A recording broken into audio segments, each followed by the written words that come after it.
What is up, everybody? Welcome to the live. And first and foremost, I want to apologize because I don't know if you've noticed, but I am in a different room in my house. I was always downstairs for, I don't know, since I started this whole thing, this whole channel, I've been downstairs.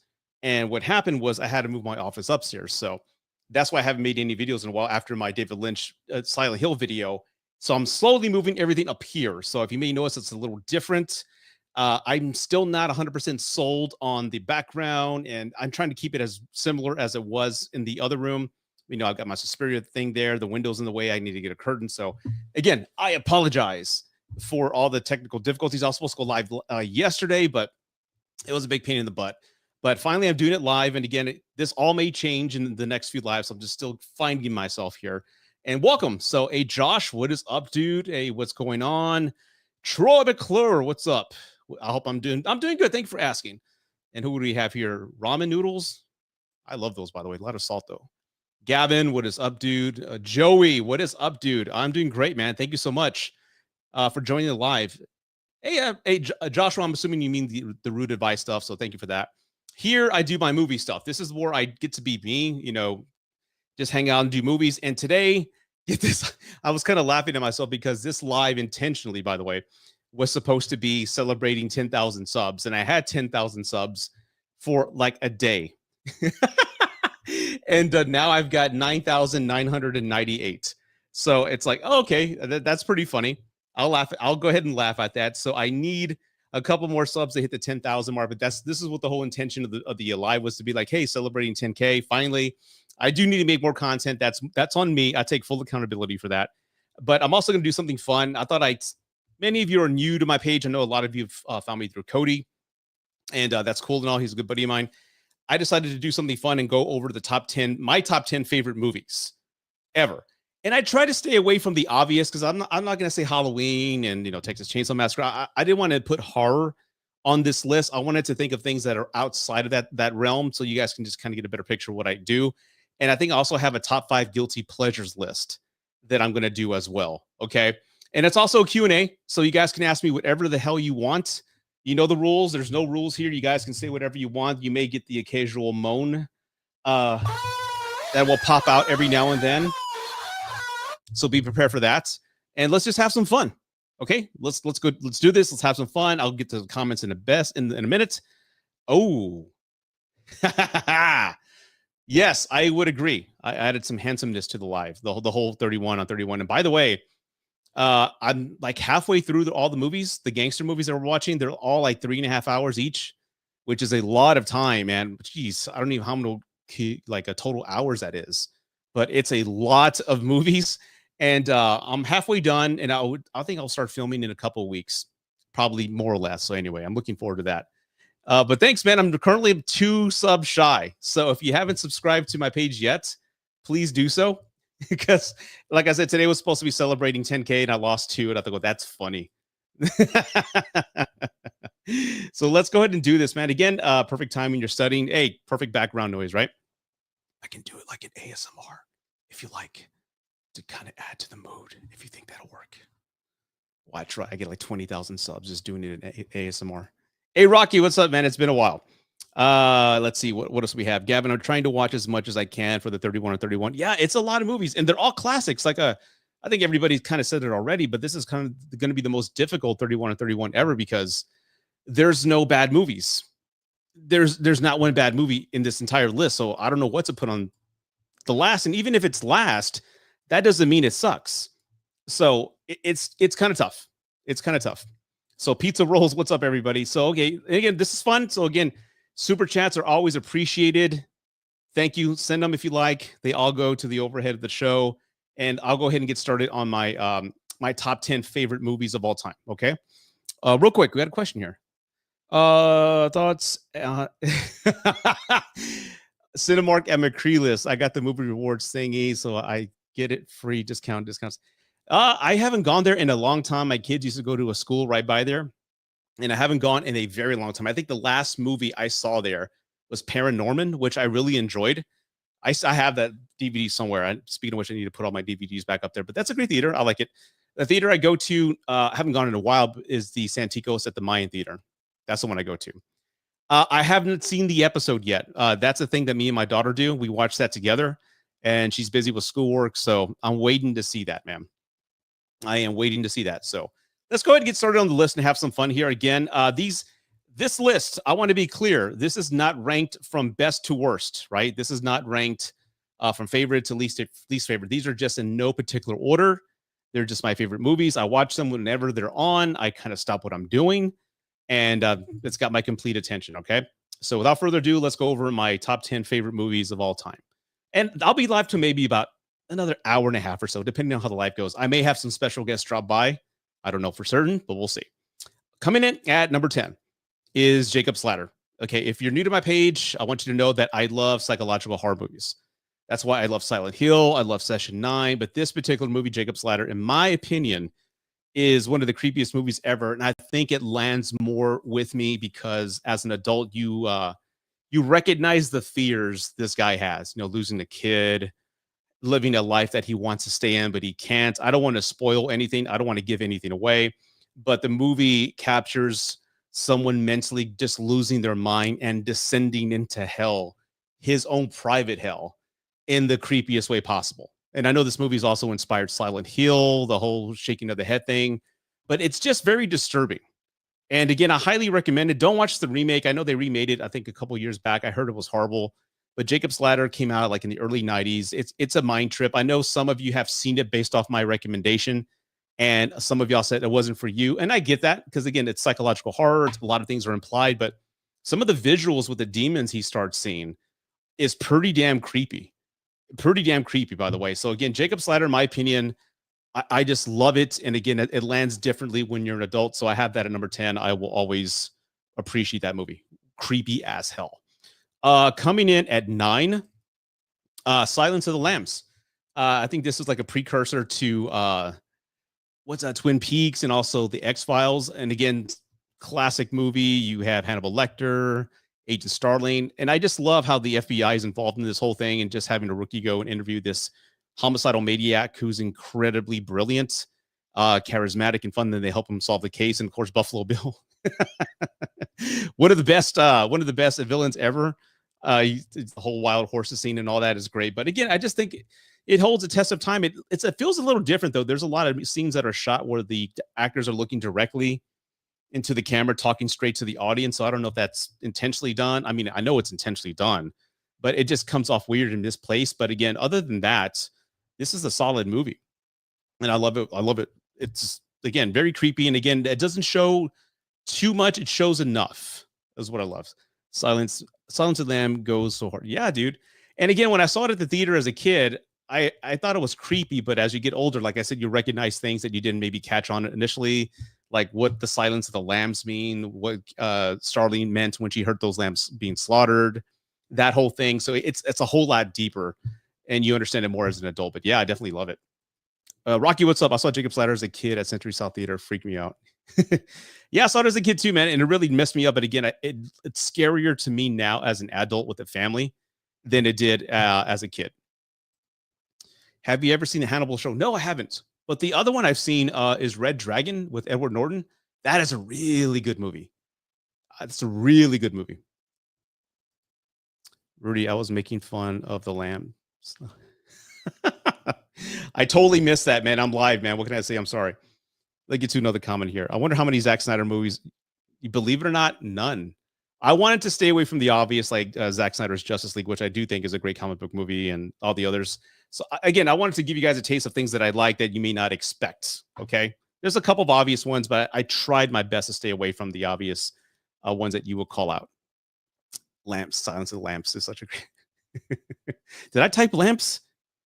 I did type lamps. You see, that's what happens when you rush your list the night before and you don't type right. So yeah, somebody screenshot that. Thank you. We're good. I didn't even know if I caught that. Damn it. Oh God. You grabbed my nuts. All right, on to the next one. The next number 8. Number 8 is, you're not gonna guess, but One Flew Over the Cuckoo's Nest. Yes, I spelled everything correctly. This film is very similar to A Cool Hand Luke. And Cool Hand Luke is also one of my favorite movies, but I consider them one of the same because this movie, more or less, if you think about it, I don't know if many of you have seen it. It's a very empowering movie, very sad ending, but it's a very empowering movie. But more or less, you got a bunch of people who in an insane, in an insane asylum, and then Jack Nicholson comes into this space, and he just injects life into this community of people who were just kind of dormant with life and just kind of like bored out of their mind, taking life for granted. He comes in, he injects spirit, life, and excitement into this place. Some of it's like illegal, but he brings life to this group and they go on adventures that they never would have experienced if this guy wasn't part of their lives. And it ends in a certain way. Again, I don't want to spoil it, but I love the metaphor of the movie, which is again is the same thing as Cool Hand Luke. You got a lot of people, he's in the chain gang, a lot of people just kind of going with the flow with life, and then somebody comes in with a different type of mindset and a different type of attitude.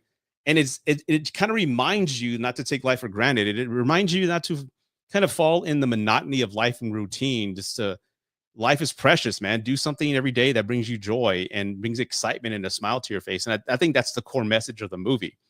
And that those movies are very empowering to me. So I think everybody can learn a lesson from One Flew Over the Cuckoo's Nest, and of course, Cool Hand Luke. Great movies, by the way. Great movies.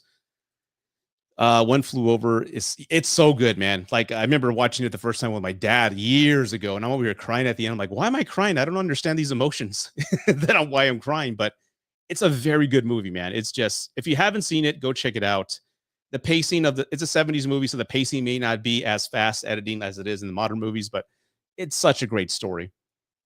This one is on my list. I still need, yes, please watch it, man. Please watch it. I highly recommend that. Yeah. Yeah, and Brad Dourif in there. He's in that as well. Oh, you met him too. Oh, wow.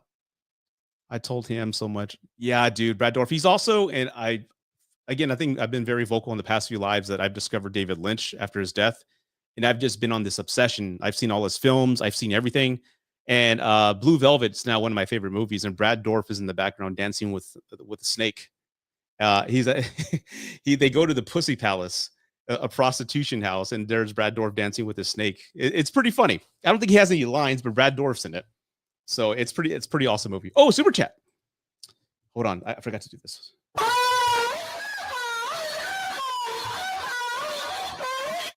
You're pretty good. That's what I meant to say. You're pretty good. Pizza rolls. Thank you so much. 31 on 31 all Snyder cut ranked. That would be like 20 hours long. And I don't know if he's got 31 films, but yeah, that'd be cool. I really hope Zach works with James Gunn again, because the last time they worked together was Dawn of the Dead. And that movie was great. That's one of Zach's, finest movies. So I hope they work together again where James writes the script and he directs. Oh, maybe they'll do that again. I don't know. David Lynch ranking, I don't know. Blue Velvet's top, man. And again, I know I'm recommending that to everybody to go see it. And I know that many of you won't like it because it's so subjective. And the one thing I appreciate about David Lynch is that he does his best to capture someone's psyche on film. And think how hard that is. Try to, if I assigned everybody on this live to go create a scene about somebody losing their mind, how would you shoot it? Right? But he does it in this unique way. And again, if I was younger, I think I wouldn't have appreciated it. But as an adult, like, ooh, I get it. And everybody kind of walks away with a different thing. And there's such a subtle tone with it. Dreamlike quality. That it feels like it's surreal. I fucking love that. Think how hard it is to capture something and get that surreal, dreamlike state. That's hard. That is so damn hard. So again, I love it, man. I was just about to ask if Blue Velvet passed. Yeah, Blue Velvet. I've just been more obsessed with the themes and psychology with each character, the sexual oppression, how more or less each city, each community has this pleasant side that you see, but deep down, no matter how well spoken you are, I don't care who you are, everybody has a dark side that they don't want anybody else to see. Ooh, I love that. I love that, man.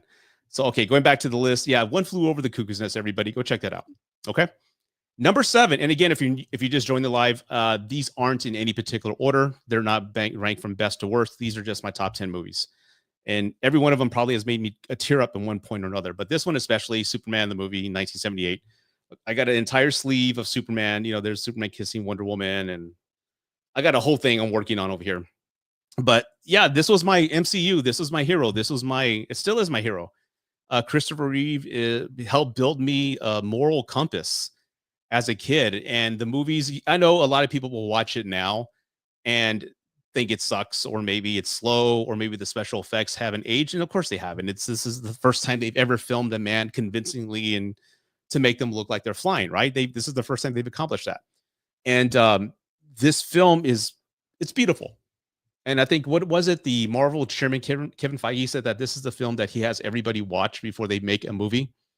So yeah, this is the movie that did it right. I mean, there's a how do you say, a 3-act play in this movie, from Krypton to Americana to the Metropolis. It's done so well, and it captures the humility of Kal-El. And I'm looking forward to the James Gunn movie because I think that's what he's doing as well. And I know it's mirroring a lot of elements from All-Star Superman. And I urge everybody, if you haven't seen or read, if you haven't read All-Star Superman, watch the anime on HBO Max.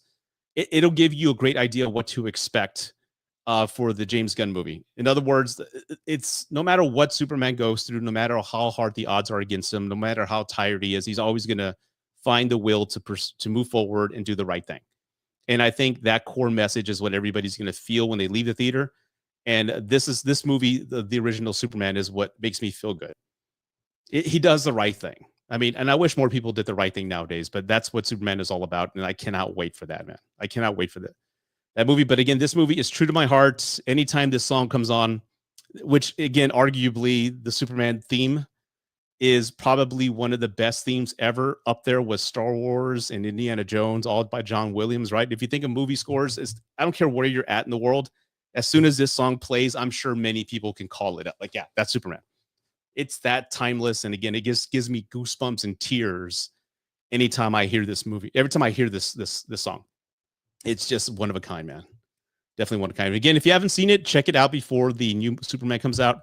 Superman 2 is okay. 3 and 4 are pretty bad, but again, for the time they came out, they're doing the best they can. So just FYI. So let's go. Let's see here. Very hype. Yeah, I'm very hyped myself, man. I promise you, I'm probably going to be crying in the theater. I'm going to be that almost 50-year-old guy crying in the theater because it's going to make me feel so good. That whole extended preview, I was tearing up with a big smile on my face. Like, there's a goofy smile. Like, oh. There was a comment I read on that video. Some guy said he's a theater manager. And he's at the point where he loves just going into the theater while that preview's playing and looking at the audience reaction. And he said for the first time in a very long time, he's seeing people just lost in the movie, all just having goofy smiles, all just focused on the screen. Nothing exists around them. They're just looking at the theater. And that's such a good sign. Because how many of you, honestly, everybody who's watching, how many times have you seen a movie? When was the last time you went to a movie and you just got lost in it? You forgot you were watching a movie. You were just in that world.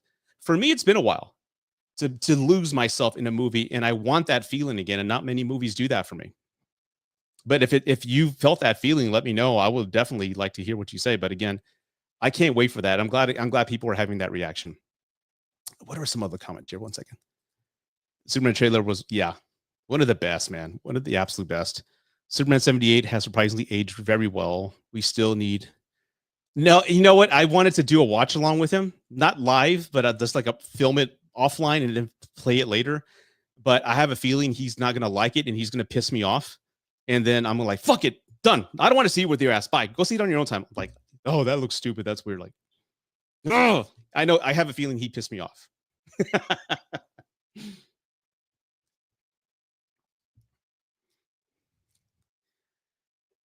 Superman 70 at number 7. I have no nostalgia for it so much as prefer Superman to the Donner cut. The Donner cut's really good as well. And again, I want to be clear, these aren't ranked from best to worst. These are just my preferences, and they're all equally important to me. Okay. Let's see here.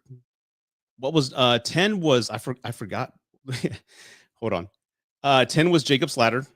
9 was Silence of the Lamps. Get it, lamps? One Flew Over the Cuckoo's Nest, and then we're on Superman right now. Let me go back to the comments real quick. I guess you meant I haven't seen the Christopher Reeve movies yet, but the documentary. Yes, if the documentary is going to make you cry, then hell, it made me cry the first 10 minutes. I was just weeping, especially with his son being alone. That last comment, like, God. But yeah, again, he was my hero. And I think he is the best actor to ever play Superman. If you ever want to see like a good performance, watch the Donner cut and just watch how he's supposed to be three people. He's supposed to be Clark Kent, Superman, and Kal-El. And there's a scene where he's as Kal-El talking to Marlon Brando, talking about how he wants to give up his powers for Lois. And that whole scene is brilliantly acted, man. I'm like, wow. I mean, I don't think we're ever going to have an actor that good play a comic book role ever again. It was just, the guy was just gorgeous, man. Good looking dude. Let's see here. Joey, what's up? I'm right there with you, man. I'll even play the Superman theme from time to time. Yep. I do the same thing, man. Me and you are cut from the same thread, dude. Like whenever I'm just feeling down, I'll just find like a YouTube video of that score and I'll be crying in the end. Because when I hear it, I'm 7 years old again. I'm 7 years old again.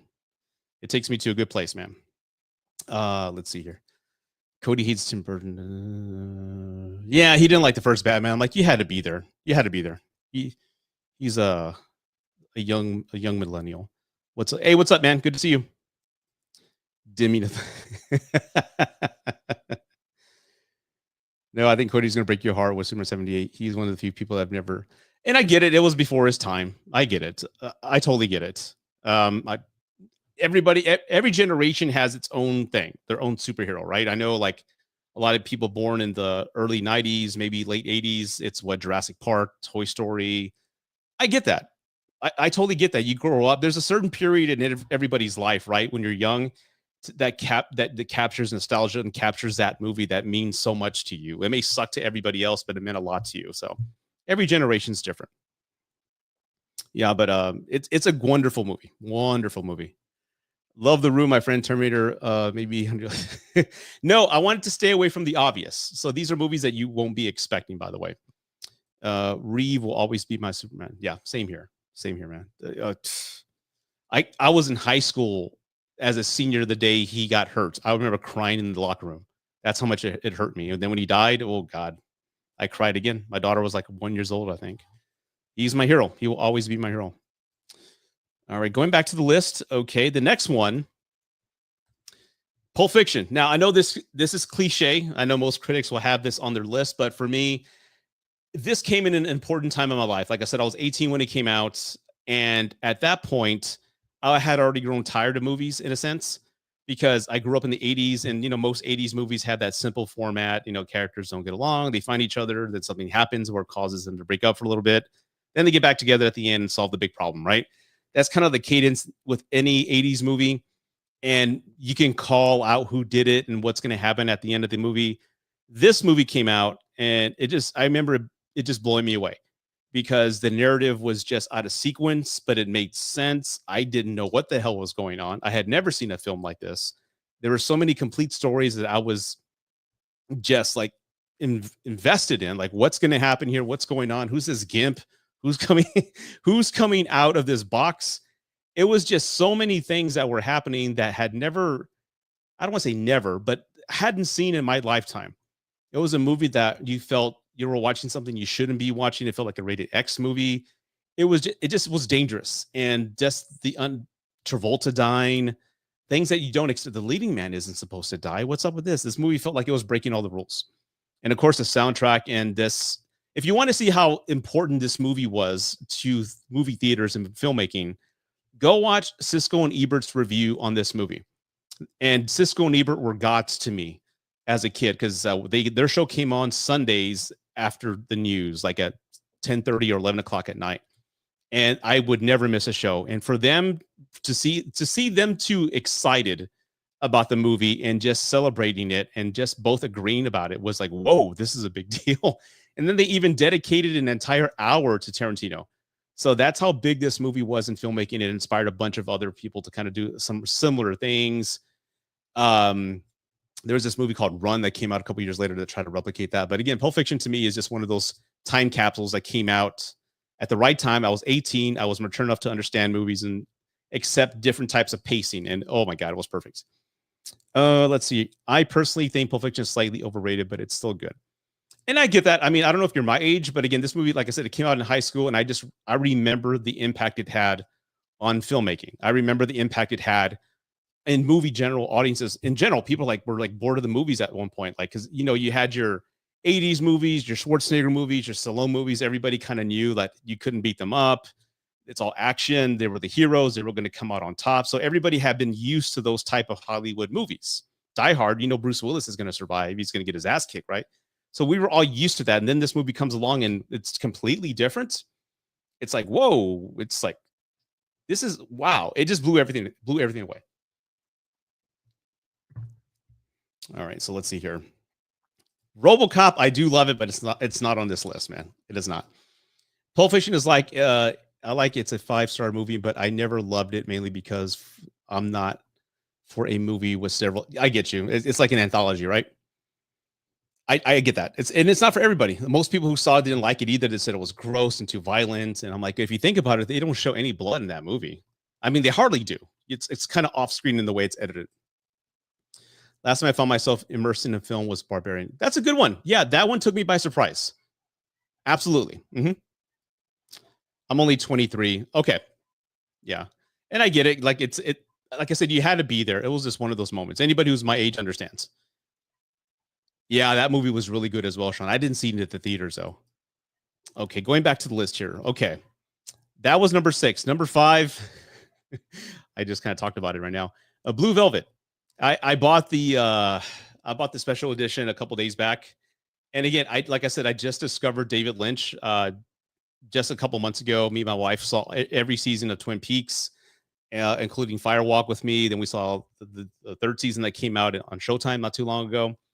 And we've seen every one of his movies. And I just love his take on psyche, somebody losing their mind, and the dreamlike quality. And Blue Velvet is just an amazing movie. Dennis Hopper in this film plays this evil SOB that has problems. The movie, more or less, the thesis of the movie is that everything that you see has a dark side, not only places but people, and whether it be something they want you to see or not, but everyone has something they're keeping hidden away from the public.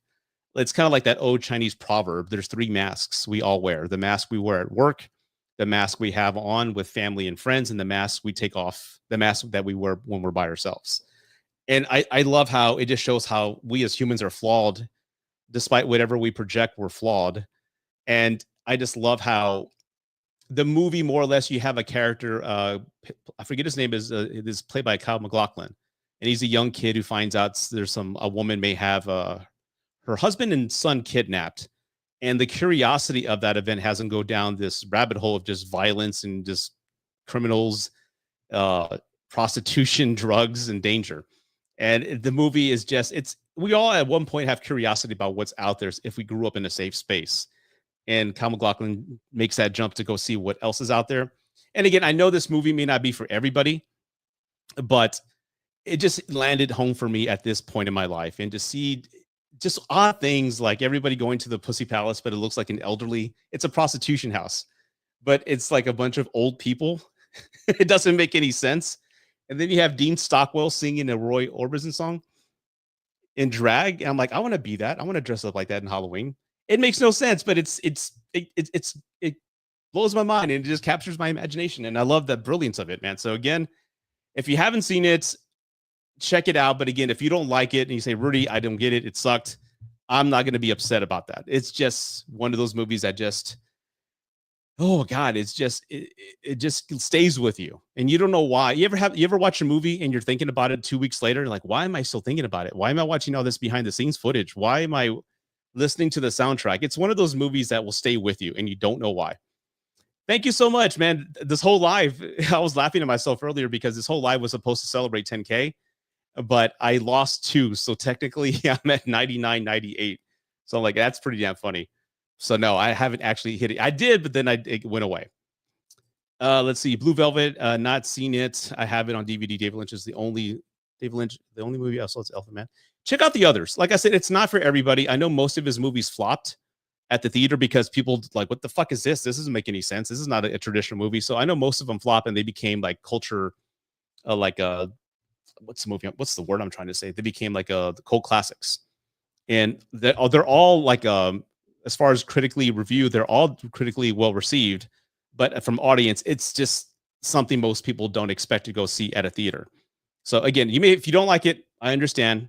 And I know the Elephant Man and maybe Dune are the only two that people know of him about, but the other films like Mulholland Drive, Lost Highway, Blue Velvet, Fire Walk with Me, those are all really more like his take. It is. It is. I didn't expect it to be that sad. And the music, man, like the Pink Room soundtrack, I play it for my work mix. I just have it on a repeat, man. Like if I'm ever like walking or just want to have that cool walking soundtrack, I'll play that Pink Room mix, dude. Such a great soundtrack.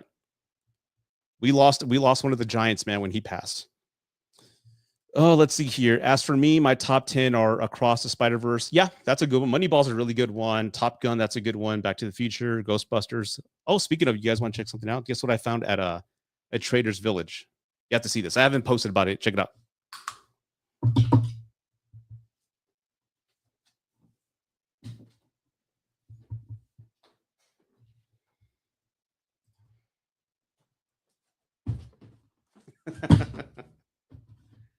Yeah. Check that out.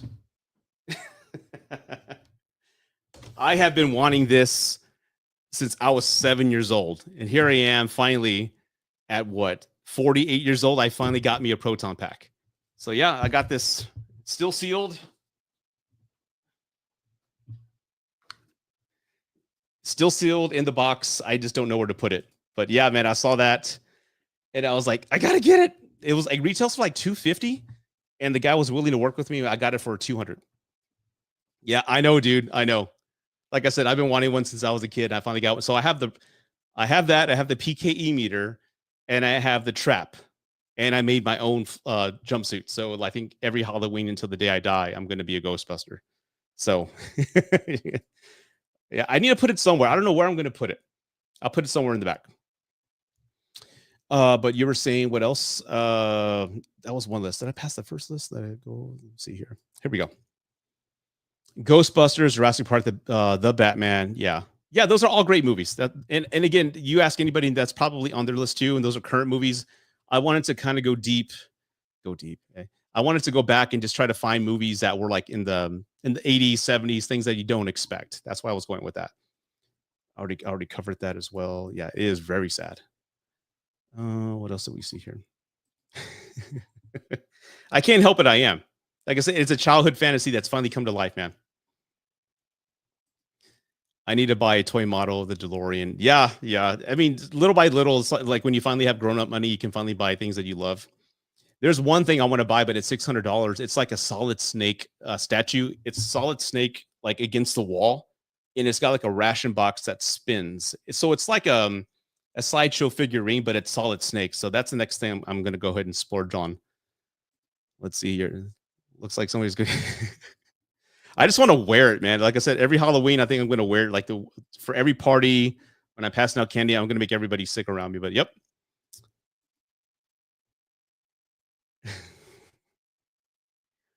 We round up numbers.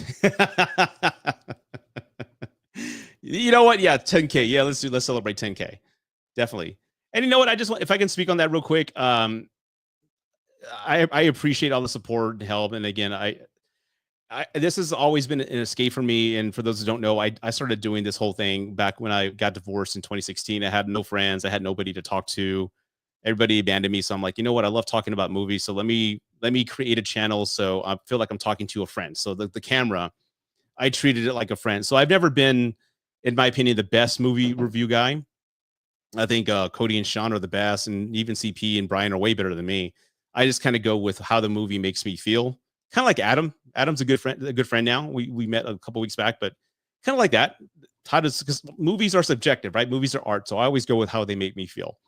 But yeah, I mean, I've been off and on with this because of life, and you get older, things come up. But again, it's my passion. It's really who I am. And I love doing this.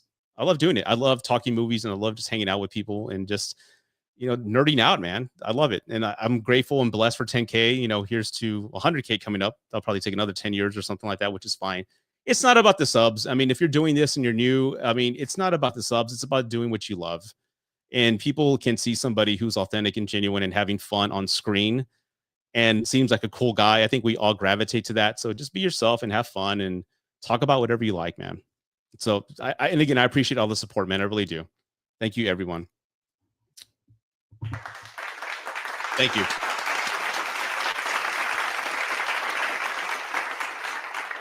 Thank you so much. All right. On to the next. We got one more comment in. Amen. On to the next year. In my top 10 favorite movies of all time. Disclosure, this may change, of course, but these aren't ranked in particular order. These are just movies that I love and will always love. And the next one, again, it's pretty obvious. It's right behind me. Return to the Living Dead. It's my favorite movie. The favorite 80s horror movie ever. I know you're supposed to say Jason. You're supposed to say Freddy, whatever the case is now. This is my movie. Like I said, I grew up as a kid. I saw this. I was really into rock and punk at the time. And to see a zombie movie with running zombies, mind you, because zombies didn't run prior to this movie. I think this is the first movie ever to feature running zombies, and to have like a punk soundtrack. It just felt like a zombie movie for the 80s, because the only major zombie movie that people saw every Halloween was Night of the Living Dead, the black and white movie. And it still holds up to this day. I mean, it's got tons of social narratives that are placed in it, but that was the only movie. And this one felt like it was ours. It was like this younger generation now. So I love the soundtrack. I practically play it once a week. I love everything about this movie. I love the energy about it. I love the pacing of it. It's only like 1 hour and 30 minutes, by the way. So it's a fast movie, but the practical effects have aged well. I love the characters. I love how everything just kind of goes into chaos as soon as it starts raining. Like one little problem just turns into this major event. It's fantastic. And I have the poster back there, and the cast came to San Antonio, like a year ago? And I got almost the entire cast to sign that poster. I got Tarman. See right there? I got the head right there. So it's one of my favorite movies ever. And it's a classic. And again, if you haven't seen it, I highly check it out. It's my favorite zombie movie and favorite 80s horror movie of all time. Does it age well? To me, it does. And my son, who's 18, he saw it a couple of years ago and he loved it because he discovered punk, and we were following, we're trying to find horror movies. And he loves it. He's even shown it to his friends. So again, and he's 18. So there you go. That should say a lot. Never saw any Romero movie minus The Crazies. Really? You gotta check them out, man. You gotta check them out. Do you like Terminator Dark Fate? Super chats, people, if you like or appreciate it. So if you want to throw a super chat my way, I would really appreciate that. You know what I do? It's grown on me. It really has grown on me. I bought it. When did I buy it? A couple years ago, digital. And I don't know what we were doing. I think I did a Terminator ranking tier video not too long ago, and I saw it again, and it grew on me. And I saw it with my wife, and I like it. It's still not nowhere near compared to the originals, of course. It's if I were to rank it, to be third, right? But I like it. It grows on me. I love the new, I guess, the liquid metal Terminator.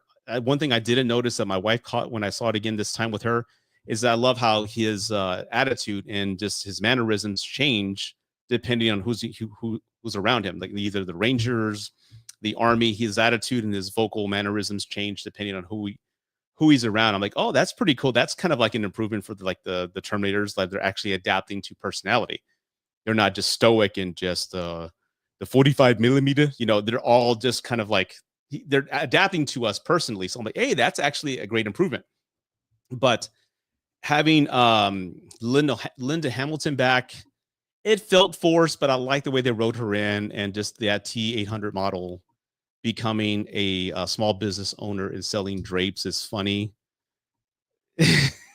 I hated the idea at first, but seeing it again, I thought it was, hey, that's kind of funny. That's kind of funny. I kind of like that. So I'll roll with that. So it's grown on me, to answer your question. Oh, I'm doing good. I just wanted to celebrate 10K subs. I know technically I'm at 2 shy. I had 10K, but then I lost 2. I was like, damn it, that's pretty hilarious. But nah, I'm still celebrating it because I just got to make a couple more videos and I'll be back at it. But thank you. I'm doing good. Thank you for asking. I do love that. That's my favorite Coen Brothers movie. I think my second favorite Coen Brothers is Oh Brother, Where Art Thou? That is a really great movie. And then Fargo. But yeah, I love the Coen Brothers, but that's a really good movie. Let's see here. Yeah, Return of the Living Dead is just a fun time. Absolutely love that movie. Tarman is one of my favorite. Yep. I love the gritty. Yeah, yeah, absolutely, absolutely. Let's see. I agree, man. This is going to be a hot take, but I enjoy it more than tea. Really? That is a crazy hot take, man. That is insane. But yeah, if whatever melts your butter, man. Let's see here. Rudy, be honest, brother. How is the Warriors No Country for Old Man Gangster film? I didn't really get it. The Warriors is technically it's gangs, right? So we never said it was like mafia. It could be anything gang related, street gangs. It's gangs, man. And gangs are organized crime, and you're gonna be surprised how high the Warriors are gonna be on that list. By the way, Warriors come out and play. It's gonna be up there, man. Bitches leave. So be prepared for that.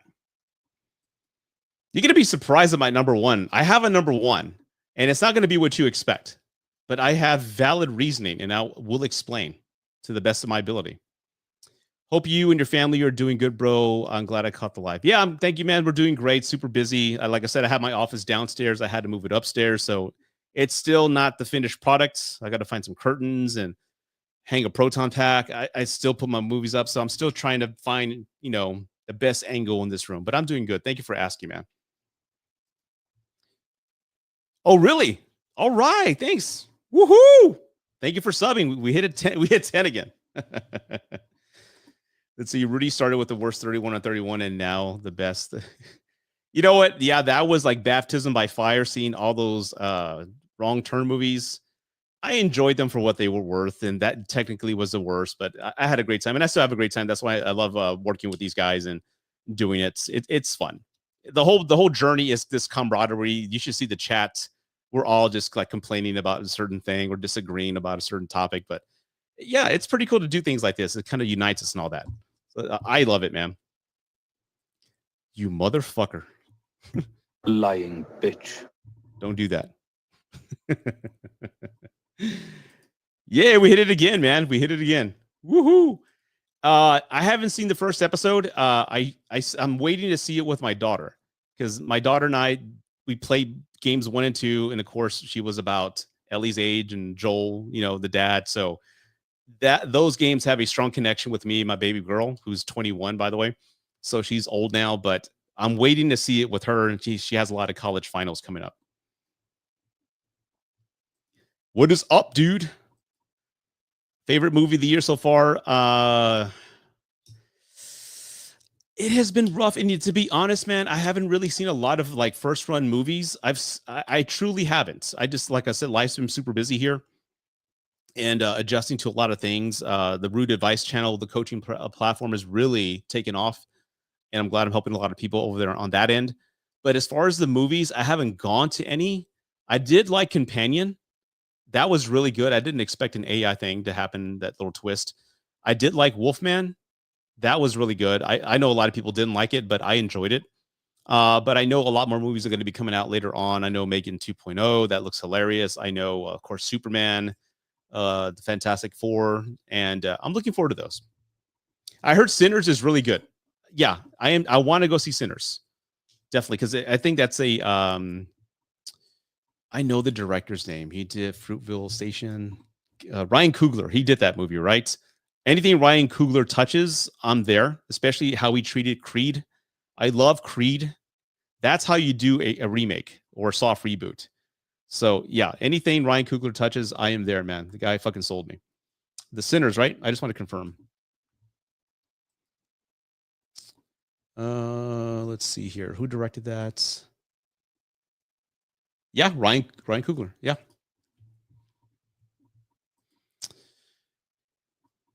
All right, Hayden. Let's see here. Good for you, man. She would have been the perfect Ellie, yeah. And I get miscasting. I mean, let's talk about that real quick. I think the internet is being the internet and been pretty horrible to that young woman. I'm not gonna lie. There's some memes that I've seen that crack me up. Does she look like him? Ellie, no.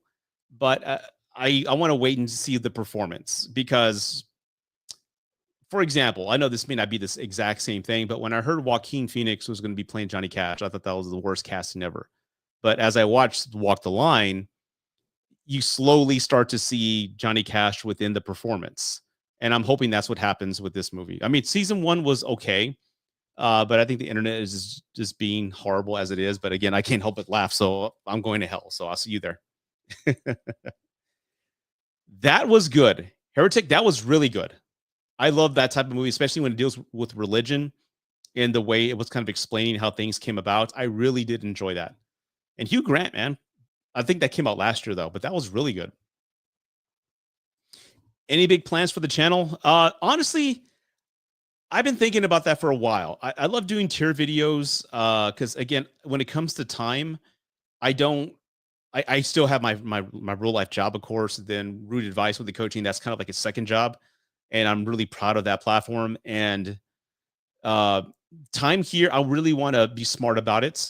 So I can't do movie reviews, so to speak. I'll do movie reviews for like big, tentpole movies. But I'm thinking, what can I do? Maybe ranking videos, but I don't want to steal Cody's thunder. I like tier videos; those are always fun. But maybe rankings is what I'll do. I just want to give people the best product and the best, value for their buck, and see what I need to get inspired because I love movies. But again, as far as making a review, it's like, what can I say that hasn't been said? That's why I put a lot of heart and effort into that essay video that I posted a couple weeks back. The how David Lynch inspired Silent Hill. That put a lot of love and effort into that. So maybe I'll do more video essays with that. I just like explaining a perspective that people may not think about. Yes, the algorithm's going to hate it because I'm not talking about, Disney or whatever else, but I just need to find something that really ignites that passion. But maybe rankings would be good. If you guys have any suggestions, let me know. But that, like I said, if you really want to see something that I was really passionate about, watch that video. And again, it may not be for you, but that video, I was immersed. I'm like, yes, that passion's back. Oh, let's see here. Yeah. Thank you. I appreciate that. And again, 2025 has been pretty disappointing as well.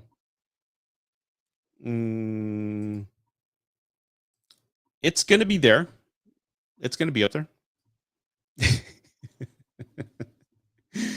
But you're going to be surprised I'm my number one. I will say that. Superman Returns. It's the last movie I think about when I think about Superman movies. Honestly, I love how they were trying to retcon the Donner movies and capture that element into a modern movie. I think Brandon Routh is a great cast for Christopher Reeve. I don't think his Clark Kent was good, but his Superman was pretty good. It really was not that exciting. It was just more like a character piece, a character study on Superman being alone and finding his place in the world after he found that Krypton was destroyed. I don't know. I don't know. Maybe I wish they would have gone with another villain instead of this Lex Luthor going with the same plot of stealing land or a land heist. But as far as it's a superhero movie, but it doesn't feel like a superhero movie. It feels like a drama. I think that's a big disconnection. I think people were complaining. I think Kevin Smith went on record saying, Superman, they made a Superman movie. He didn't throw one punch. Like, what the fuck is up with that? And I was bored out of my mind. And I was kind of too. I loved it. I love the tribute to it, but it just didn't land with me. So I hardly talk about it or think about it. Maybe that's a movie I should re-review because I do all the Superman movies. That makes sense to me. But Man of Steel, in my opinion, is one of my favorite Superman movies ever. It's up there with the original. I think it was a Superman movie that we needed at the time. It was trying to match along with, it was trying to write the coattails of the Dark Knight trilogy by keeping it grounded and realistic. And think about if Superman came into the world today, that's probably how we would treat him, right? Like in the Man of Steel, we would put him in cuffs. And I think that's what Zach was trying to say. I love the tone. I love Henry Cavill. I wish he would have had his trilogy, but he didn't get it. But yeah, those are my thoughts. Super chat. All right, Sean, what's up? I have not. I know that's a 3-hour movie. I haven't seen the director's cut yet, but yeah, I need to put that on my list. But thank you. You're pretty good.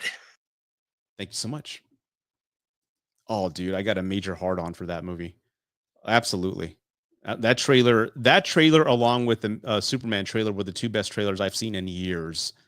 Because what I love about that trailer is that you don't know what the hell's going on. It sets a tone. You feel creeped out of your mind.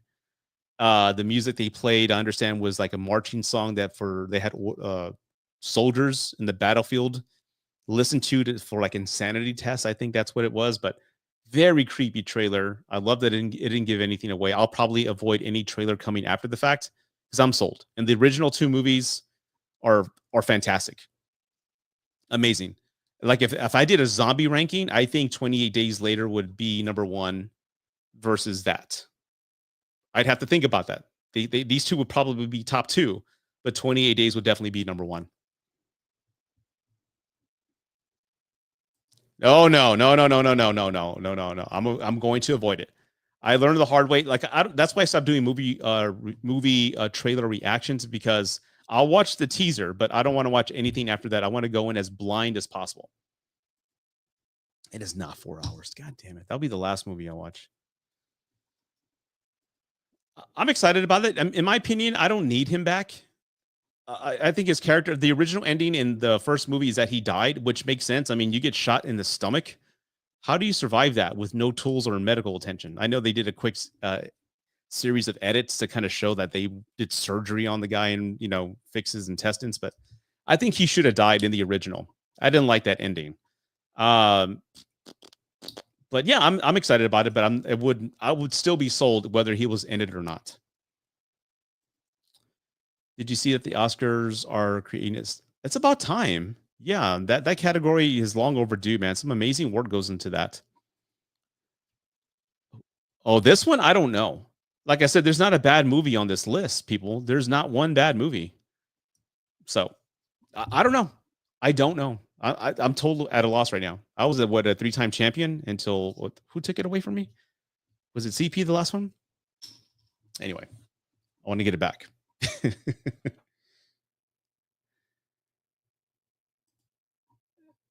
There's the R word. Okay. Ew. Yes, I definitely want to go check that out. Now back to the list. Where did I leave off? Okay, Return of the Living Dead, number 4. Coming in at number 3 with my favorite movies of all time. And again, this isn't ranked in popularity, like my favorite to the worst. No, these are all equally the same thing. Number 3 is Flash Gordon. Yes, I know many people are going to say what does that mean? Flash Gordon is one of the first movies I remember my dad taking me to the theater. We all had that one memory of our first movie ever, and this movie is my first movie.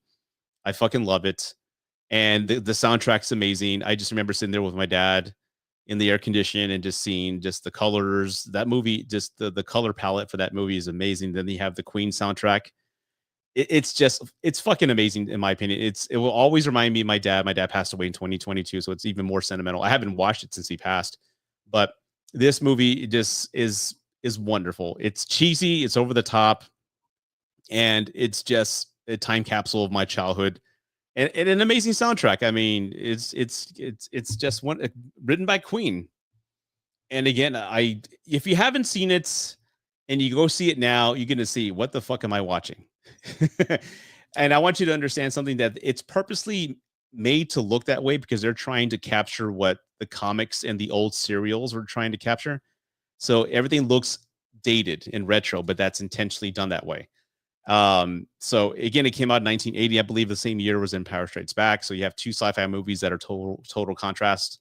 One flopped, one didn't. So this movie may not land with you, but for me, Flash Gordon is one of the best. And speaking of Ted, I see a lot of Ted comments. Yeah, everybody that knows me knows I'm a big Flash Gordon fan. And I remember when Ted came out, which I had no interest seeing at the time when it came out, everyone that I knew, you have to go see Ted. Like, I don't want to see a fucking bear talking. No, we don't want to tell you. We don't want to spoil it. You have to go see Ted. Go see it. I'm like, fine. I don't even like Family Guy, but fine, I'll go check it out. You can imagine that I was the only guy laughing my ass off when I saw Sam Jones show up at that party. I was laughing my ass off. And I was the only one in the theater. And I don't think anybody got it, but I was just, this is me. So yeah. Oh man, I'm sorry, man. My condolences. It's a horrible loss. I only knew Flash Gordon from Ted. Yeah, and again, it's one of those movies you grew up with. If you're my age, there's a few movies that you grew up. We didn't have a lot of superhero movies, by the way. So you took what you can get. You had what? You had the Superman movies, which were only two of them, right? You had the Incredible Hulk show, and then you had Flash Gordon. So those are like the three big heroes at the time. It's not like today where you have like an entire library of superhero movies. I mean, kids nowadays are growing up with things that I thought we would never have on screen. So anybody who was born in 2000s and on, you are growing up in the golden age of comic book movies, and that's all we ever wanted. We didn't get that till later, but yeah, those three movies are just time capsules, man. So absolutely. I have not seen Flash Gordon, but I always, and again, please, when you watch it, understand that they're trying to capture the old serial feel, kind of like the way Raiders of the Lost Ark has that old serial excitement feel. So just FYI when it came to that. Movies from my childhood. Yeah, the Clash, the Beastmaster. Yeah, that's a great movie, man. You watch it now and you see those outfits, like, goddamn. Especially James Evans with that stick. He looks like a dominatrix. Like, dude, some of these guys are like, it's like a sexual party here. What's going on here? But Beastmaster is a great one. You know what creatures in Beastmaster gave me the creeps? It's those one birds. You remember those vultures, whatever? They could wrap you in their wings, and then they melt you. That gave me nightmares for a long time, man. But the Beastmaster is great, man. I want to go see that now. What are my hottest movie takes that people will hate me for? That's what a hot take means, right? Like takes that are totally opposite of what everybody says. I'd have to think about that, but the only things I've been kind of vocal about is that I hated Wolverine versus Wolverine and Deadpool. I thought it was fun. It's a great roller coaster ride. I enjoyed going to see it, but I will never buy it or see it again because it was like going on a roller coaster. Yeah, I had fun. That was it. Bye. There was nothing of quality, in my opinion, that would want me to revisit the film. And I hate that they had to bring what's his face back. I think Logan was perfect. Logan is one of the greatest comic book movies of all time. Logan is a masterpiece. I will die on that hill. And I don't think anybody would disagree with me. But the fact that they kind of desiccated his grave, and I know they didn't use the same Logan, but just to kind of mock that, I think that was really in poor taste, especially with a weak script the way it was. I like the way they kind of gave tribute to the Fox characters. That was kind of cool. But I didn't like it. I thought it was fun. Junk food. So there's my hot take. And I think the early 90s, the early 2000 movies, like the original Fantastic Four movies, I love those. Those are fun. Blade 1, 2, and 3, those are great. Ghost Rider 2, those are great movies. I mean, they're not fantastic movies, but they're good movies. And I think those movies are equal, if not a little bit better than some of the MCU, than a lot of the MCU movies. I know that's kind of crazy to say, but yeah, I think those movies are just fine. And Constantine, which is a DC comic book movie, is not appreciated as much as it should be. That movie's fucking fantastic. And I think I read some rumors that Keanu Reeves was going to make a Constantine 2. I hope they do, because that first movie was pretty damn good. And even the whole Spider-Man movie with the 3 Spider-Man, I think that was nostalgic. I know it made $3 billion. And yeah, it was fun, but I just hated the idea that, okay, he can't get into college, so Doctor Strange is going to wipe everybody's memory to get him into school. I think that sounds a little irresponsible and dangerous. Why are we doing that? I mean, we could have come up with a better plot. I'm going down a rabbit hole now. And if you're an MCU fan, good for you. I don't think ill of you. I don't think anything negative of you. It's just, for me, a lot of them don't do well in my gut. Definitely. It was fun. It was, again, a lot of fun. I laughed a couple of times. My hot take is the entire MCU is very overrated. Yep.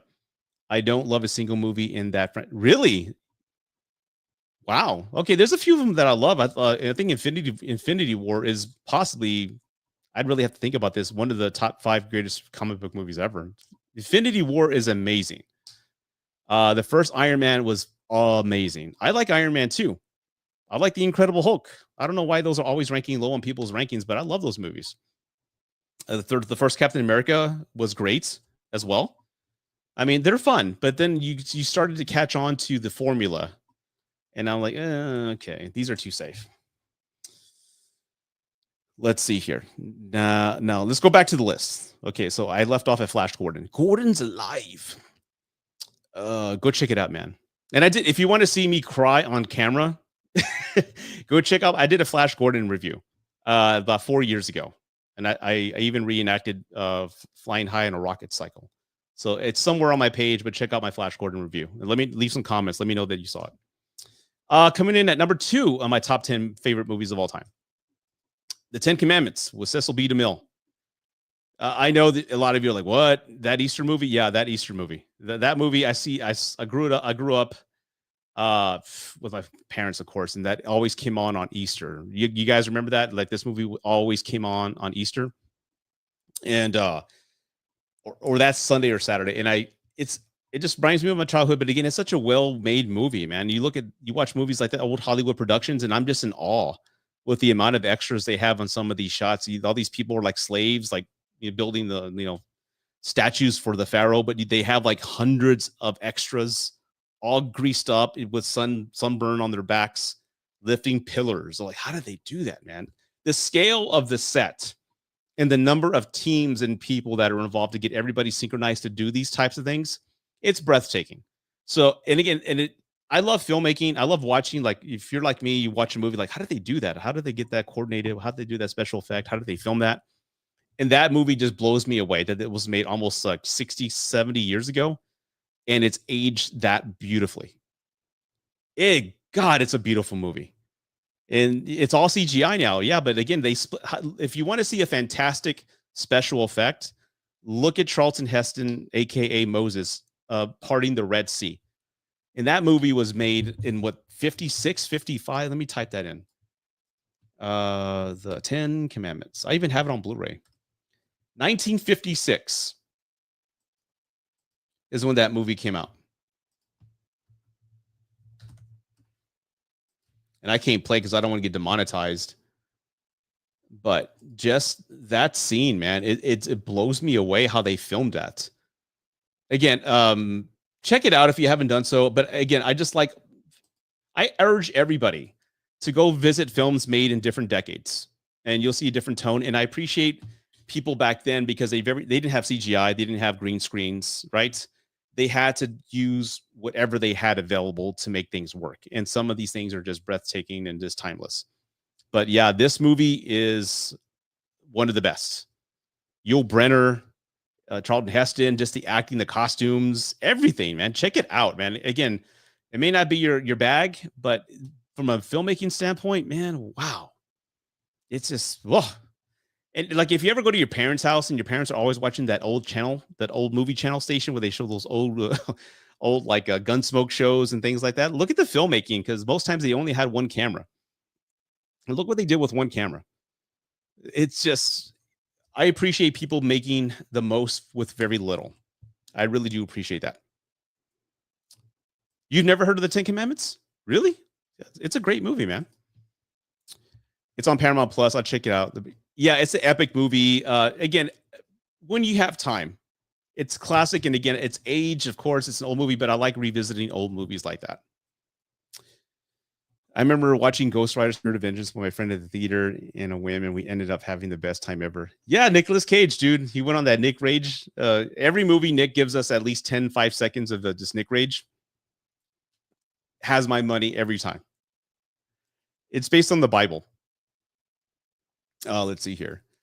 Have you ever seen The Network from 76? No, I have not. But I hear that's really good. One movie from the 70s that reminds me of that movie. Invasion of the Body Snatchers. That movie's really creepy. The Rocketeer, hell yeah. I saw that at the theaters. That movie's so good. One of the best hero shots ever. Let me type in Rocketeer hero shot. Let's see if I can find it. I want to show you folks that. Where'd he go? Where'd he go? Okay. One of the best hero shots of all time.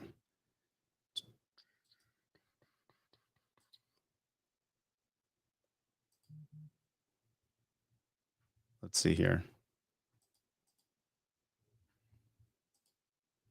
Yep, that shot right there. Ah.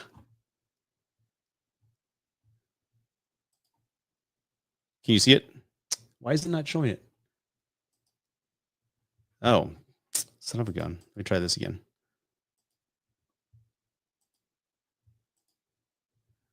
There you go. One of the best hero shots ever. There's Superman flying over the moon. I mean, flying over the Earth. That's a great hero shot. But this is one of the greatest. Yeah, it's very underrated, man. But yeah, that's what you call a hero shot right there. All right, what happened to my screen here? There we go. Now we're back. Rocket's here. I know. Definitely. I haven't seen Tinker Mass as a kid. I remember the Pillar of Salt. Yeah. And again, I know it's not like I guess I'm not recommending it to you guys, but I love movies where I get to. I like seeing the filmmaking process. Like, how do they do this? And I like visiting films in different decades because it just reminds me like, hey, this is all the same, man. This is all great storytelling, and you may love it. I don't know. It did flop really, really bad. Let's see here. Rudy, you are the uncle of Autosh now. I'm the oldest, definitely. I'm the old guy. A lot of my clients are like young, like 18 or 23. They're calling me Unk, and I'm like, okay, I guess I'm Unk now. I don't mind that at all. I'll take the Burton trilogy. Oh, that's a take. That is a take, Jason. Do I disagree with you? I'm having a tough time actually disagreeing with you. Oh God, yeah, that's kind of tough. But again, the trilogy with Tim Burton was he didn't make a third one. It was Batman Forever. They kind of kicked him out because it was too dark, and that's when they brought in like Joel Schumacher in to make Batman Forever. So he technically didn't have a trilogy. He only had 2 movies. Rudy, have you been to Graves Coffee? No. I need to check that out. Graves Coffee. I'm gonna tell my wife about that. Graves.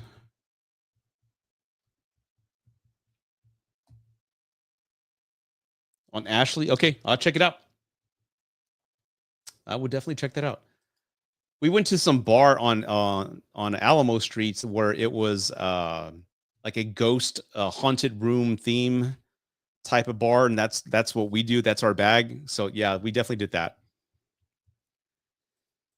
My hot take is I love Star Wars sequels and I like them more than the prequels. Well, hey, it's your Star Wars, right? That is your Star Wars. I totally get that. Is mine? No, totally not. But I get it. If you grew up with it, just like I grew up with the original, the Holy Trilogy, I get it.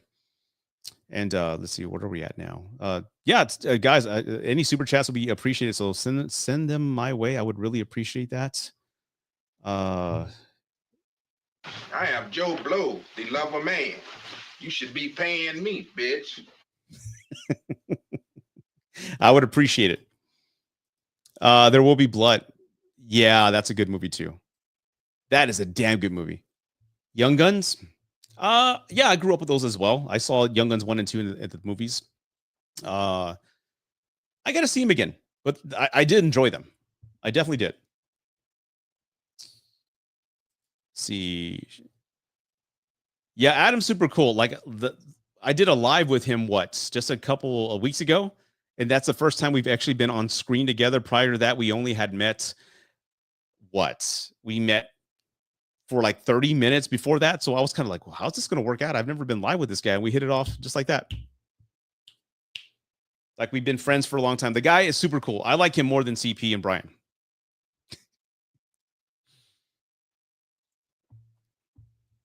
Okay, back to the list. I left off with the 10 Commandments. Again, these movies are my favorite movies of all time. I love them for different reasons. These aren't ranked in order from my favorite to the worst. These are just my favorite movies of all time. And my all-time favorite movie that when I was dating, I would bring women home and say, you have to watch this. And if they didn't like it, I would dump them. It's that good of a movie. That is Zodiac. David Fincher's Zodiac, which arguably has the best cast ever of any movie. Let me get the Zodiac. Zodiac movie. Let me get the cast up. 2007. Let me read this cast out loud to you, man. Let's see. Jake Gyllenhaal, Mike Ruffalo, Robert Downey Jr., man, John Carroll Lynch, Anthony Edwards. Who else, man? Elias Coates. I mean, Philip Baker Hall, Dermot Mulroney. I mean, these are all great actors, man. Absolute fantastic actors. And a lot of people say The Outsiders is one of the best cast movies ever. I agree, but Zodiac is one of the best movies ever, dude. To have a movie with 3 protagonists and tell it in a coherent way, and all of them becoming obsessed or their lives being adversely affected because of the Zodiac. Dude, it's a fucking fantastic movie, dude. The Zodiac is one of my all-time favorites. It's done well. And I find myself when I'm watching it that I become obsessed like these other, like the protagonists, like Jake Gyllenhaal, that you want to find out who did it. And you're just glued to the screen. And just to see these people just descend into madness, trying to find out what's going on, and seeing the others that have given up and how the Zodiac has affected their lives. Robert Downey Jr.'s character. This is all before the MCU, by the way. So seeing Robert and Mark Ruffalo in a movie before they became the Avengers, it just reminds me of how great of an actor they both are. The Zodiac, my God, man. Yeah, Mysterio. Of course, Mysterio. Yeah. Oh, dude, but Zodiac, my God, one of the best. Oh, we got super chats now. All right, thank you. I can pay the rent now. Oh, hold on.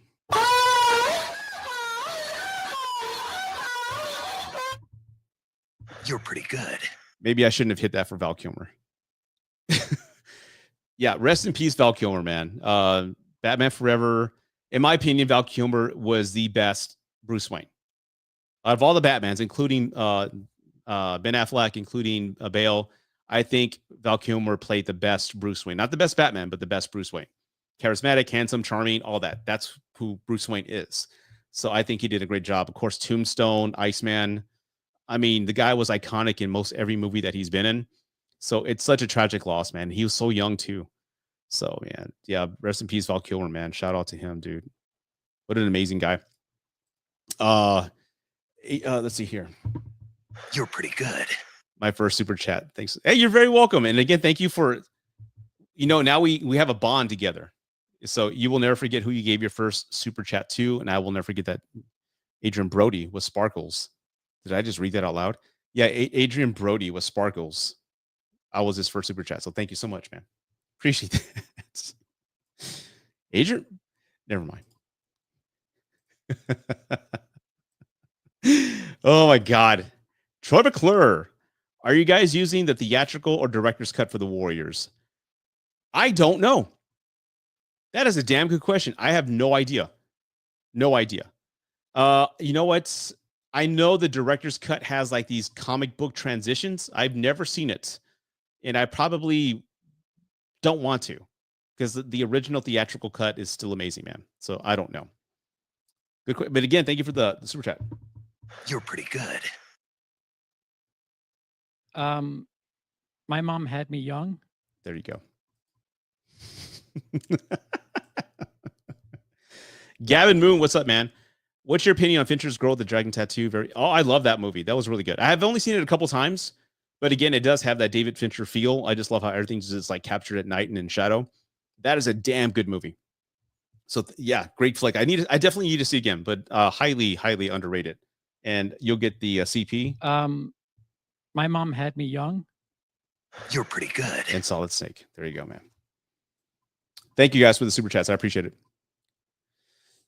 Yeah. Heat, I need to see that again. I know that's on the list, and I know more or less where it's going to rank. One of the probably one of the greatest movie shootouts ever recorded. Oh man, that movie. I run a channel about his movies. Okay, who would have thought?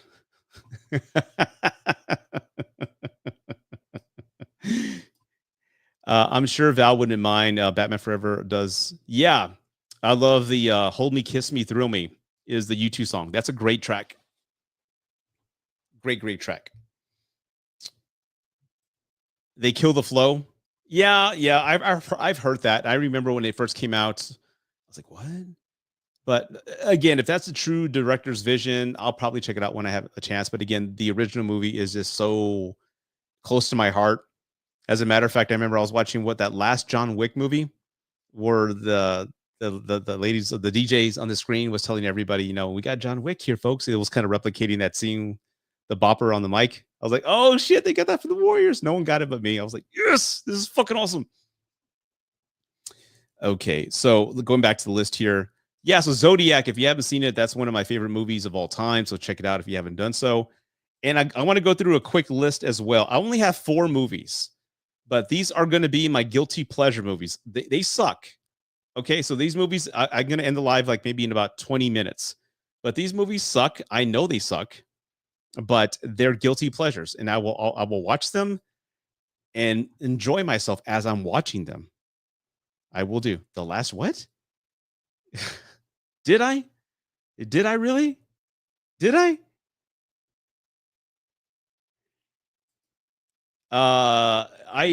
Just the last one I got was Blue Velvet. That's the most recent one I've got. I guess the things have been so busy at the house, I just haven't had time. The Last Dragon is cool. Hey, Leroy. I've also did a review on that. So if you want to see me go off on The Last Dragon, that's one of my favorite movies all time. I did a review on that. So check out my Flash Gordon review and my Last Dragon review. Yes, man. Gavin, I'm glad you and I are on the same page, dude. You and I are on the same page. Absolutely. Fucking brilliant movie, dude. Did I get all the super chats? I think I did. Again, thank you, everybody. I got Gavin's, I got Troy's, I got Adrian Brody with Sparkles. I'm never going to forget that name, by the way. Jason Carpenter. Yeah, I got them all. Thank you, guys. I appreciate that. Any more will be much appreciated. So the guilty pleasures list. Here we go. And I only have 4. I know there's more, but 4. Let's do this. Number 4. All the Resident Evil movies. I know they suck. I know they have nothing to do with the video games, but they are guilty pleasures. Anytime one came out, I went that opening night. I laughed. I mocked it. I enjoyed it. I just love it because Resident Evil, I've done a ton of video rankings by myself and also with Cody about my love for that movie and how it impacted me in 96. And I still think the RE1 remake that came out in 2002 is still the greatest remake of all time in the Resident Evil franchise. Yes, I'm including the RE4 remake that came out a couple years back. RE1 remake is the greatest ever. Survival horror. So yes, the movies, as bad as they are, I love them. Okay, and I know they suck, but I do love them. I never missed any of them. I've never seen that, nor do I want to, because I have a fear of puppets. Those puppets are grotesque. Okay, just like you remember that old Land of Confusion video from Genesis with those like European puppets from the UK. Those things give me nightmares, dude. I don't want to see those things. Fuck that. I know we do, man. We knew. I know we do. I can't wait. We need something. I think they're remaking Code Veronica. That's the latest rumor. I don't know. Hopefully soon. Where the hell is RE9? Has it been 4 years? God, time flies. Damn it. So, okay, we're going over my guilty pleasures list right now in the Resident Evil movie franchise. All of them, as bad as they are, they have my money, and I will see them when they come out. Yeah, Land of Confusion. I'm glad somebody knows what I'm talking about. Those puppets scare the hell out of me. Okay, number 3 on my guilty pleasures is Neil Breen's Fateful Findings. I know many of you don't know what the hell I'm talking about, but if you do know who Neil Breen is, and you probably don't, Neil Breen is like a Las Vegas real estate guru. He's made money, and he makes these horrible narcissistic self-serving movies uh on his own, and in every movie he's like a godlike figure, and he saves the world with his own how can I say this, his own like brilliance and his own like wit and just overall how can I say this, he's like in some movies he's brought by God, in some movies he's just the world's greatest hacker, in other movies he has powers to heal and bring back the dead, so he's like a god or godlike figure, messiah like figure in these movies. And they're shit. They're the worst movies ever, but these are if you ever want to have like a movie night of just watching a bad movie, kind of like The Room, have a few beers with friends and just laugh your ass off. Watch any Neil Breen movie. And Fateful Findings, which I bought, is my favorite because it's just so stupid and ridiculous. And again, check it out if you haven't done so. But the guy is he's so self-unaware of how bad they are. He thinks these movies are really good, but again, they do bring entertainment. And if you want to have a good time just having fun with the movie, go check it out. If you want to see some great reactions, go to YouTube. There's a lot of big time YouTube creators that have film reactions to these movies. They are one of a kind. But Neil Breen, oh yeah, and all the women want him. All these attractive women want him in his body. It's just, and there's commentary on political figures and government corruption, pharmaceutical gain, and the pharmaceutical giants like killing people, getting them hooked on drugs. There's so much absurdity in these films, and he's the savior who opens the world's eyes to the corruption. So, and again, he's brought people back from the dead. He's even had powers to go through to go through walls. I'm not lying, but his movies are ridiculous, but they're serious, and I think that's what makes it funny. So if you ever want to just have a great time, oh God, yeah, oh yes, oh God, there's that, yeah. I hadn't seen that one, but I know of the clips you're talking about. That's not a guilty. Yes, he is a goat, man. He's one of the. You know what? If they ever had like a film festival, or like here in San Antonio or near San Antonio, I would drive to Dallas or Austin just to meet him. Yeah, because they're that good. Oh God. They're fucking hilarious. So Neil Breen, if you don't know what I'm talking about, check it out. He's the guy is just fucking amazing. I love the dude.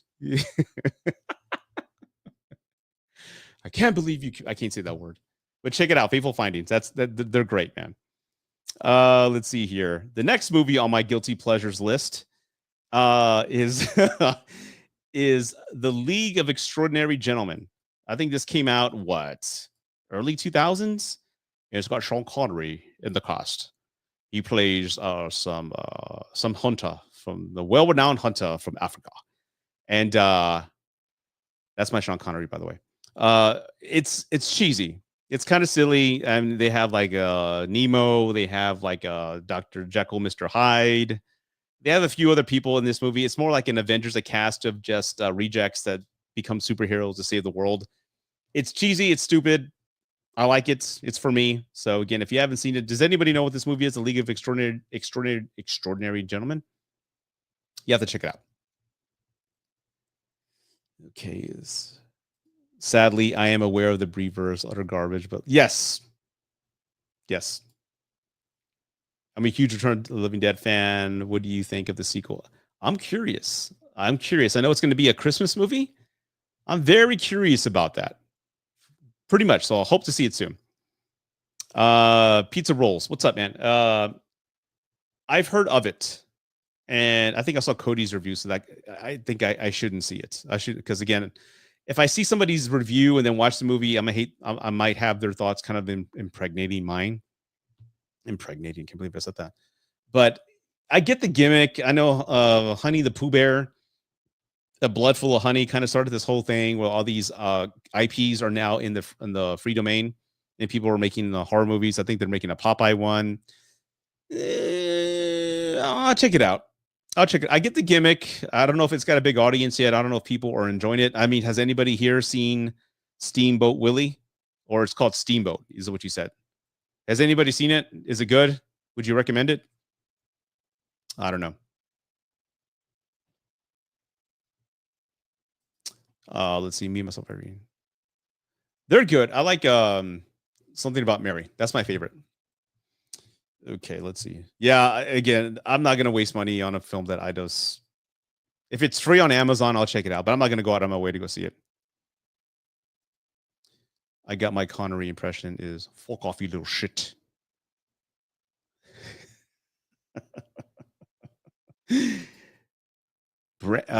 Brady, what's up? I was gonna say Brady Megadeth. Hey Rudy, happy to see you live. Random question: do you play puzzle games? I recently got Blueprints on my PS5 and I've been obsessed. No, I don't. I should, because that's great exercise for the brain. So I need to check that out. But no, I don't play any games. Yep. Okay, so that was we're talking about my guilty pleasures right now. We went over my top favorite movies of all time. Now we're going to go over the last of my guilty pleasures. And I don't think any of you are going to guess what this is. I don't think you guys will see it coming from a mile away.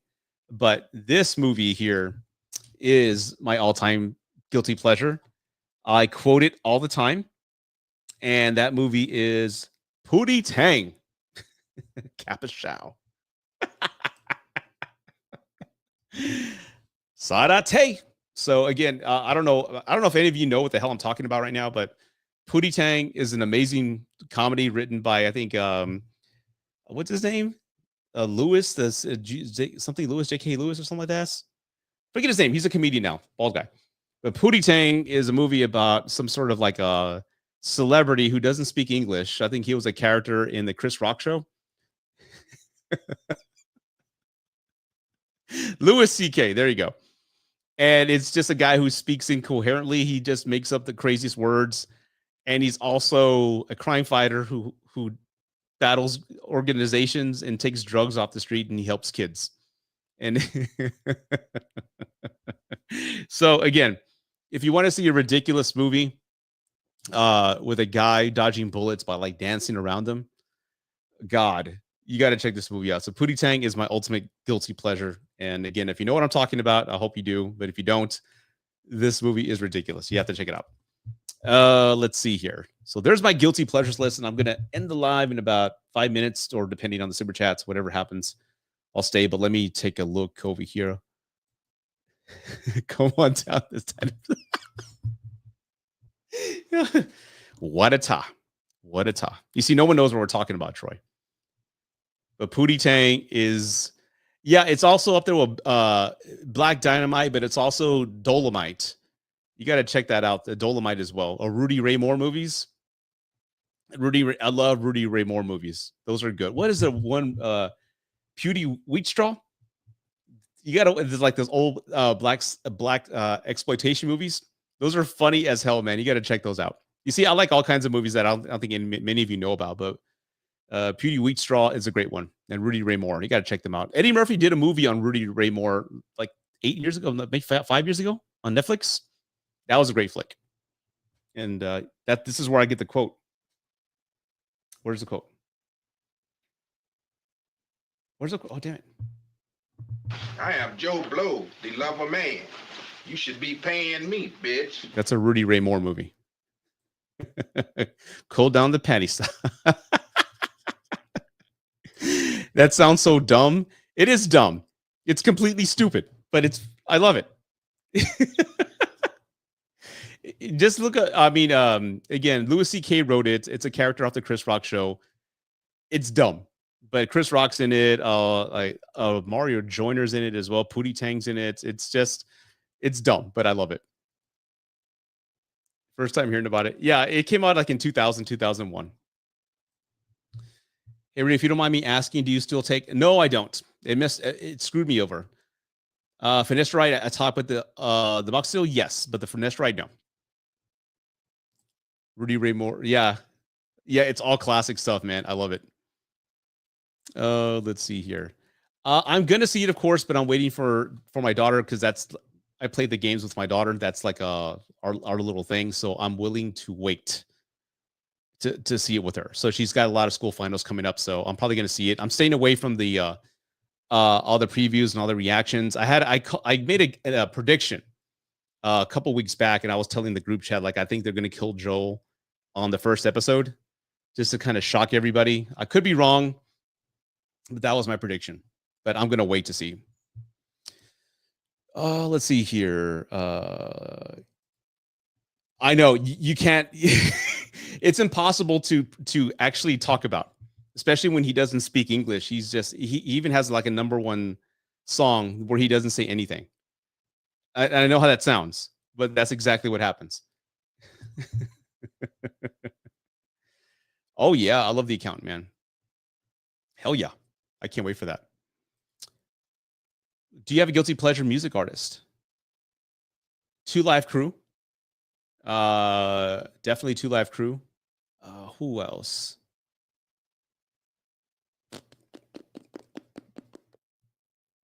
Who else? Damn it, that's a good question. But 2 Live Crew, definitely. Let's see what else we. No, but my wife and son are. I've heard a couple of songs. It's very theatrical in some albums. But no, what do I like right now? I like all kinds of stuff. It's so weird. My taste is so odd right now. I listen to a lot of new wave, like 80s stuff that helps me with my ADHD, like Anything Box, Joy Division, what else? Erasure, New Order, things like that. But I also like death metal. What was I playing earlier? Dying Fetus. I also like what's that band that I like? Hold on.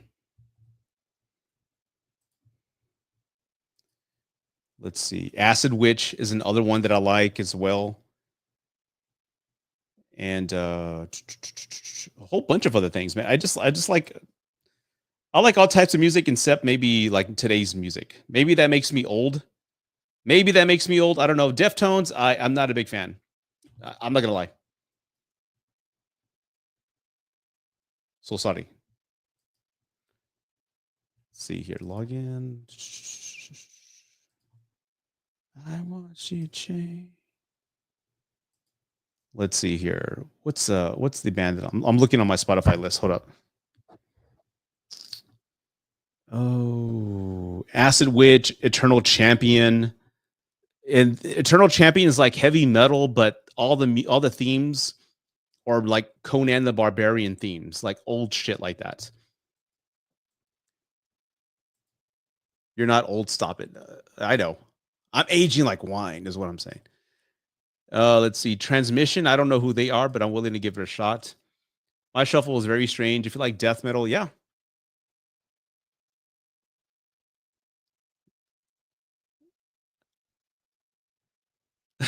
So death metal to La La Land, yeah.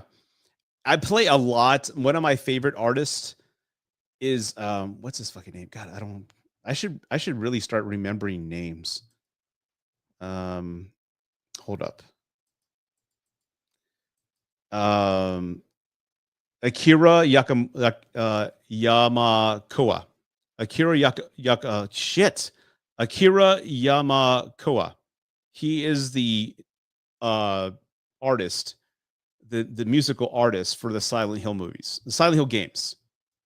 And I like playing atmospheric shit like that. Oh, Transmission. I'm sorry, my bad. So Akira Yamakura is one of my favorite artists. I know I'm probably saying his name wrong, but I play the Silent Hill soundtrack all the time as my work mix. So yeah, that's what I do. I just like strange shit like that way. Atmospheric shit, scores, ambient music as well. That kind of helps with my ADHD, all that stuff. Hey, what's up, man? You made it to the end of the live. I'm about to end it in just a minute. But yeah, Joy Division's up there as well. I also play like the Resident Evil Save Room mix for like an hour loop. It depends. Hell, I like Madonna, The Cure, The Misfits. I like all that stuff, man. So that's my bag, including some George Strait maybe as well. Don't end the live, please. Let's see. Well, I guess I can stay on for a couple more minutes. You guys got any other questions? Because that's all the material I had. Again, I wanted to just have a quick celebration celebrating 10K subscribers. You whore!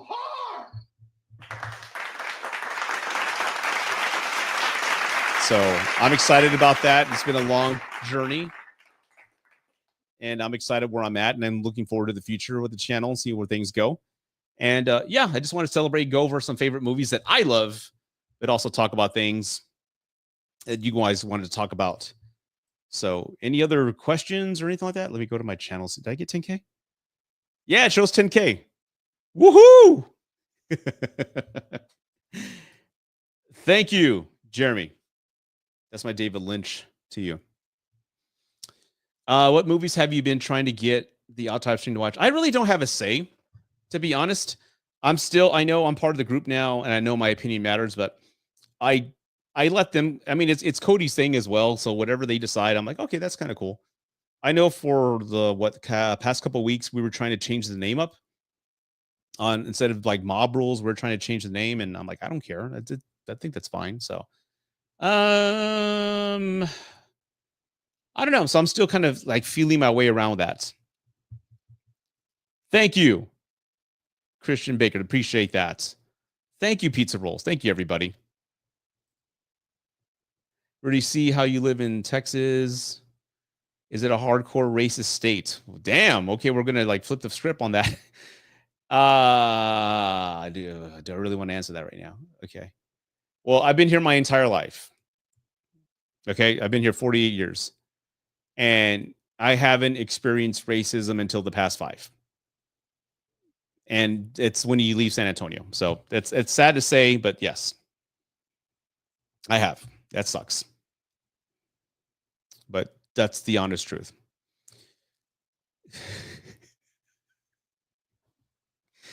I hope he's not watching right now. He's going to be pissed. Okay. This movie, Rudderless, it's special to him, right? And I remember a few months back, I messaged the chat and said, hey, the wife and I, Saturday night, what movies do you recommend we watch? And he said, watch this. And I'm like, oh, okay, well, I will watch it. And we're halfway through it, and me and my wife look at each other. What is this shit? This is like so fucking boring. We hate it. We messaged Cody, and we're like, dude, this fucking sucks, dude. We hate it, man. And I think my wife said something that pissed him off. She goes, yeah, next time don't recommend us any Hey There Delilah melancholy bullshit movie. And he got upset. I'm like, and then the twist happened at the movie. Like, there's a big twist at the end of the movie where it changes your entire perspective on the movie. And I'm not going to give it away, but there's a big moment toward the end where a realization happens, and you're like, oh, it just changes your changes everything about the movie. And I felt bad after all. Like, oh yeah, it was a good movie. It was really good. But I think he got mad. Oh, I love my wife. What did she say? Yeah. Hey there, Delilah. Hey there, Delilah. Melancholy bullshit. Oh, God. Hey, see you, Rudy. I can't wait for the 3131. So much love to you, man. I wish you all the best. Hey, thank you, man. And I love you spreading the love, man. I really do appreciate that. That's what it's all about, dude. That's what it's all about. Already in the next 2, I know. In 10 more years, I'll be 60. Can you believe that shit? And then 10 more years, I'll be dead. So I got 20 good years left. That's scary. Live in the now, people. Actually, I hope to. By then, I hope there's like some Black Mirror technology, like the show, where I can like transfer my consciousness over to a younger body. If they do, I'm going to do that. Or I'm going to create like a Jor-El hologram for my kids. Because think about it, we're almost there. I'm pretty sure it's a matter of time before, you know, those avatars on Facebook that we can add, those little avatars. It's going to be a few more years, and we're going to be able to create lifelike replicas of our avatar on memes, and maybe have that meme avatar talk to us and answer questions like Siri. So I'm pretty sure in about under 5 years, we're all going to have our own avatars on our phone who look like us and sound like us.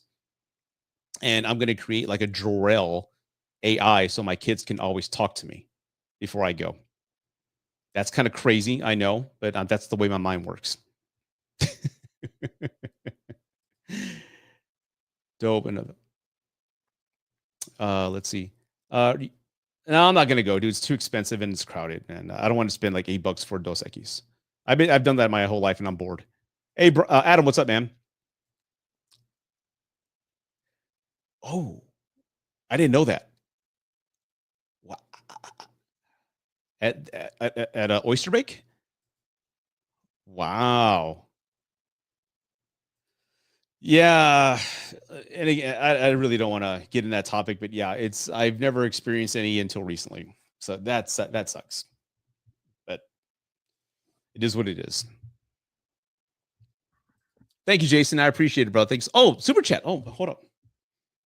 Bitch, are you for real? You're pretty good. Thank you, Bronson. Appreciate that. I've always liked Michael J. Fox as Stuart Little. Okay. What's your favorite Michael J. Fox movie and role besides Back? Oh, God damn it. You took, I mean, there's Back to the Future, man. That's always going to be the best. The Secret of My Success was a good one. I also liked him in that one. What was the movie where he was with Pat Benatar? Bright Lights, Big City, where he played like in a band. That was a really good one as well. Casualties of War, like he was in a war movie. That was a good one. The Frighteners. I think a lot of people are forgetting how good the Frighteners are. Remember everybody? Yeah, Gavin. Now I see you there. The Frighteners is really good. I need to see that again. It's genuinely spooky at times. So check that out. There you go, Frighteners. Rudy, if you got into a fight with Sean, who would win? Probably Sean, because I'm at that age now where any little sudden movement will hurt me. I'm carrying my 2-year-old son, dude, and he'll do like a twist, like to get off, and I'm like, fuck, my back is already ruined. So if I get into a fight, I'm done. Like one strong movement and my back's ruined for at least a few weeks. That's why I'll just bring a bat. But no, I don't think that would ever happen unless Sean was infected with red kryptonite or something like that. I don't think that would happen at all. But again, thank you so much for the super chat. Bitch, are you for real? Let me give you another one. Let me give you the CP one. My mom had me young. There you go. Thank you so much. Okay, if that's it, I think we're good here. So everybody, sincerely, what? I'm sure you can take. If worse came to worse, yes, I guess. I don't know, but I don't want to do anything that horrible. I love these guys. I've gotten in 3 fights in my life. 3? Yeah, 3. Rudy, this was a lot of fun. Thank you so much. I appreciate that, Joey. I hope you and everyone chat. Yeah, I'm going to end it as well. I got to go spend some time with the wife right now. So everybody, good night. Thank you so much for the support. Thank you for the super chats. Thank you for everything.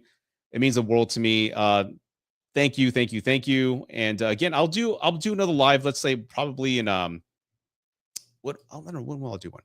I try to do one at least twice a month, maybe once a month, but I'll have another live. Maybe I'll have another guest. There was supposed to be somebody that showed up later, but I guess something happened. But it's fine. It's all good. So again, good night, everybody. Sweet dreams. Take care, and I'll see you later. Bye.